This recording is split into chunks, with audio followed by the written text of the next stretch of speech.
ਆਏ।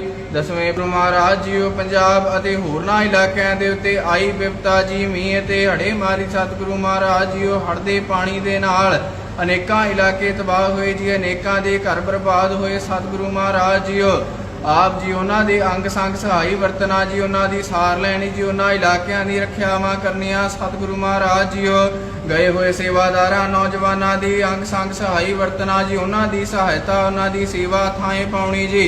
ਸਤਿਗੁਰੂ ਮਹਾਰਾਜ ਜੀ ਇਸ ਸਮੇਂ ਕਿਰਪਾ ਕਰਨੀ ਜੀ, ਉਹਨਾਂ ਇਲਾਕਿਆਂ ਦੇ ਉੱਤੇ ਆਪਣਾ ਮਿਹਰ ਭਰਿਆ ਹੱਥ ਰੱਖ